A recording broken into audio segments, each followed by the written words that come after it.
Hey everyone, welcome back. Alright, it's finally here. The Prey of Dynar video. Now just to be clear, this augment isn't news to me. I am aware of what's going on. I've been waiting to see if it gets patched as well as taking time to form my opinion on it. To simplify things, there are two main build paths for this augment. You either use the Blood Altar gimmick build or use it like a normal melee setup. I'll explain those more in the respective sections. Let's do a very quick refresher on Voruna and how Prey of Dynar works. Voruna is a melee-centric frame that focuses on status effects to scale her DPS. After numerous buffs and augments, her fourth ability scales much better than launch and is now also a solid ability to use for DPS. Voruna builds typically decide between using an actual melee weapon or her 4, and are modded extremely differently.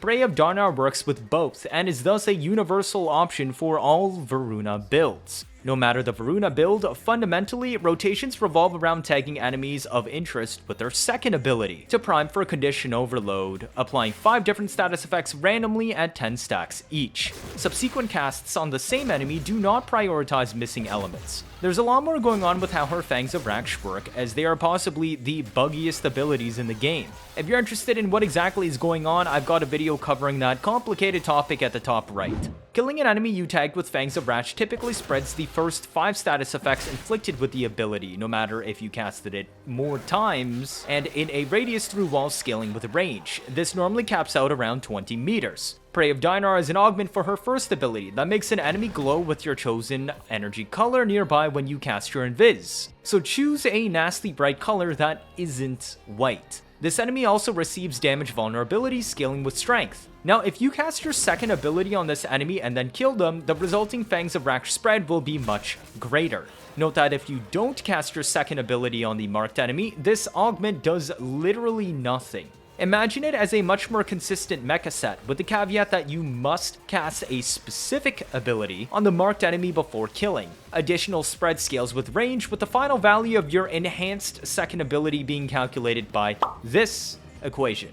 The part in the blue is the original ability, and the part in purple is the additional range granted by the augment. As you can see, the augment is a final range multiplier, meaning range double dips. At 100 range, this augment makes your enhanced Fangs of Raksh have a 17.5 spread radius, but at 200 range, it's 56 meters. At 280 range, it's 102 meters. This leads us into the main build options. Do we build entirely around the augment and manipulate it as strongly as possible to nuke? Or do we play like normal melee and prioritize the visible target for killing whenever we see it? The second option is much more natural and leads to a steady flow of killing. The first is very unnatural and results in the massive 100 meter range nukes you've seen, but what people fail to tell you is how time consuming it is to set up and what it does to item drops, and thus does not actually represent better performance. So let's take a look at the gimmick option first.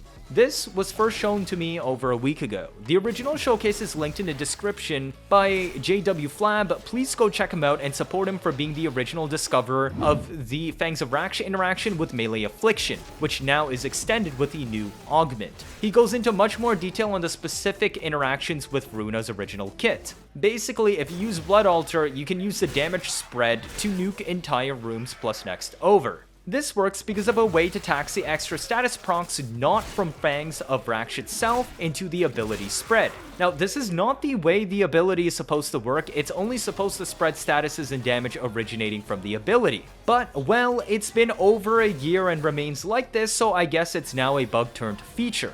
For a full explanation on this very complicated Fangs of Raksh topic, I also covered the Fangs of Raksh status taxi last year at the top right. But why is Blood Altar used in JW video?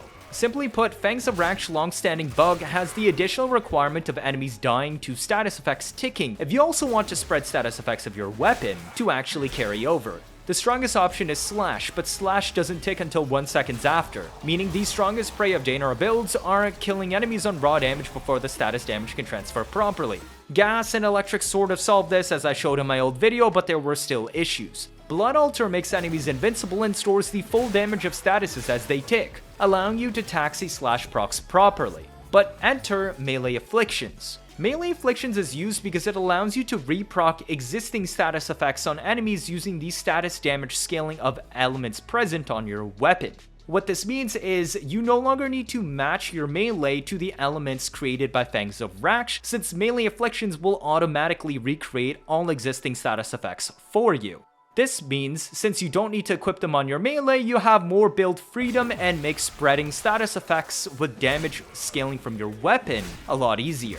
This fixes last year's Fangs of Raksh build, since your melee weapon no longer needs to gamble on matching the statuses of Fangs. You just need Fangs of Raksh to actually apply useful DPS statuses, like Heat, Electric, Toxin, Gas, etc. I covered melee afflictions in a separate video about 4 months ago if you want to go down that rabbit hole. Please do keep in mind that there was one mistake I made and it reapplies all existing status effects present on the enemy no matter the source, which is the entire crux on why it is so useful here today, and not just those originating from the melee weapon. Note that in endurance content, Blood Altar is no longer required since enemies will become tanky enough to survive the initial hit, and will die to the resulting ticks afterwards to spread Fangs of Raksh with the weapon damage scaling properly, and thus would open up your helmet options. Okay, now that we understand how this works, let's get into the 2 build paths. If you're going for the melee afflictions route, I would recommend only building 190 range. Why is that? 190 range can be granted with just overextended, and while the damage spread is 99% sourced from your weapon rather than the ability, strength can still be used to make your Shroud of Dynar crit damage buff stronger, as well as improving Prey of Dynar's damage vulnerability debuff. 190 range with Prey of Dynar makes the spread 51 meters radius going through walls. So why don't I recommend going higher than this? There is a limit on how far enemies away are allowed to drop items. You probably noticed this if you played a 280 range Nezha when Dark Verse plus the Divine Retribution augment was popular before nerfs, nuking out to over 70 meter radius through walls. This actively griefed your farming because it killed enemies so far away that they dropped nothing. If you're not farming and just want PP Flex max kills, then all by means go for 280 range in the 100 meters kill box. Just note that you're griefing your item drops and life support by doing this. But what if you're not going the melee afflictions one-shot nuke route and just want to play normal hack and slash DPS with any melee? In that case, 235 range is still viable, because you're more so priming enemies in a massive radius and free to play any melee you want, instead of intentionally aiming to one-shot the whole room over every single time you DPS. I still wouldn't build for 280, because there just isn't really a reason to build that high. It costs 4 mod slots instead of the 2 needed for 235, and 235 still comfortably covers 16.5 meter radius without the augment proccing, and 74.5 meters with. 280 range was a solid option before the augment existed, because it still only made the default ability go out to 20 meters. Now this here leaves you quality of life with 235 for energy max, more tanking, casting speed, etc. Just a very comfortable build. For your melees today, I don't think I need to explain what the normal build route without afflictions and Blood Altar would use. You can use any melee you like, because Shroud of Dynar's base ability already grants bonus crit damage, force proc slash, and up to plus 100% flat crit chance and status chance. Instead, we'll look at what happens if you want to go the Blood Altar melee afflictions route.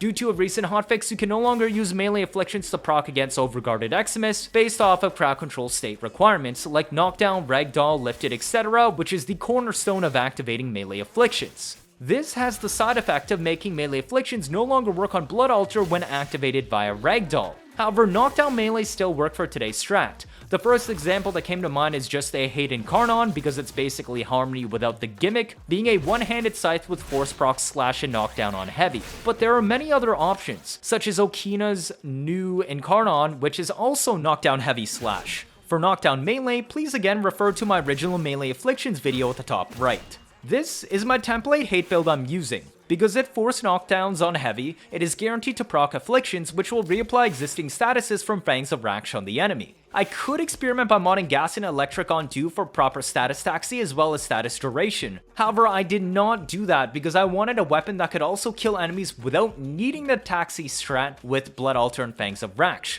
While I don't hit damage cap this way by building the way I did, I still easily deal into tens to hundreds of millions on almost every single time with the strat. And by building this way, even if I don't use the strat, Acolytes still die much faster by directly attacking them, easily critting and dealing obscene amounts of damage. Note that Blood Altar kills are not considered melee kills from the Fangs of Raksh Nuke, but the original enemy you hit will be considered a melee kill. This is important for upkeeping Galvanized Reflex for 5 times combo. Dispatch Overdrive is flex with prime reach depending if you want more movement speed or more range to easily hit the Blood Altar or proc Galvanized Reflex on normal kills. Companion weapons can be whatever you want today. For me, I ran Tazakor for status priming to guarantee the main target will at least have Viral and Electric for better damage on melee afflictions. However, do note that if your Fangs of Raksh didn't proc Viral or Electric, then Viral or Electric will not spread. For the actual companion, do not bring Nautilus with Cordon if you're using the Prey of Dynar Augment. Your status spread is already greater than Cordon itself can pull, which is only 30 meters. And Cordon just makes it harder for you to Fangs of Raksh the correct glowing enemy when it bunches enemy up and moves them around.